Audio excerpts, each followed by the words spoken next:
Maybe Calista would have never pulled the trigger. Maybe I would still be here. My name is Kolapo, the last of 4 children, born into a home where dreams were luxury. Mama sold everything just to keep me in school. When that 50% scholarship came, it felt like God finally noticed my family's prayers. They gathered every naira they could, just enough for my plane ticket to the UK. Half my fees were covered. The rest was faith. And faith doesn't feed you. As a scholarship student, I couldn't work. Most nights I went to bed on an empty stomach, my mind full of numbers and formulas that made my hunger worse. But I had a promise to keep, to prove I could break the curse that held my family down. Then she appeared. Calista. A storm wrapped in sunlight. A woman whose laughter could calm the wars in my chest. She had everything I didn't. Wealth, grace, ease.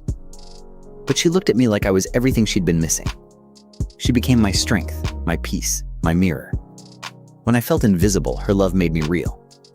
She took care of me in ways I never asked for.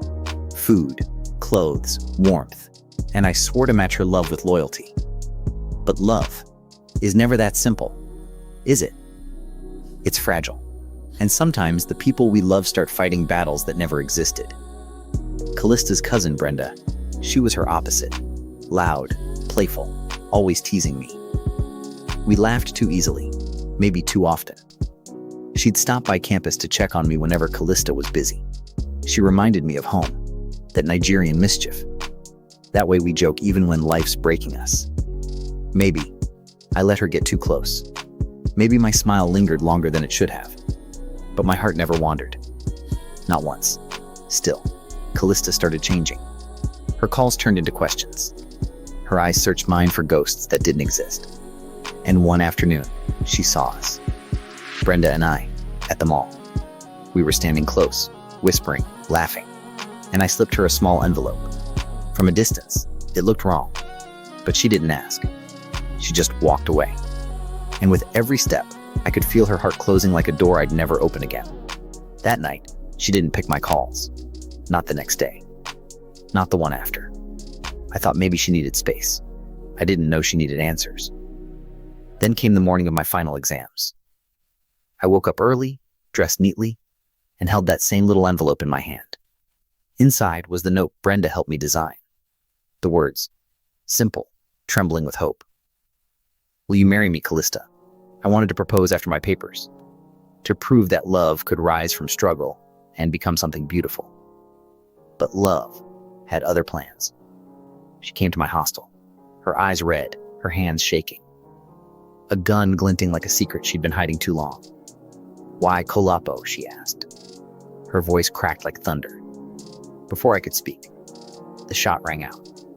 My knees buckled. The world dimmed. And as I fell, the envelope slipped from my hand, the same one she saw at the mall. Her scream tore through the silence. Kolapo. She picked up the note, her tears blurring the ink. I saw her lips move, reading the words she never let me say. She dropped the gun, fell beside me, whispered my name again and again, as if each syllable could pull me back. But the light was fading, and the world grew quiet.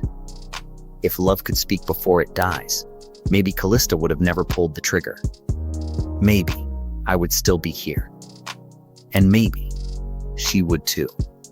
But she pressed the barrel to her head, whispered my name, and then, bang. Silence became our last conversation.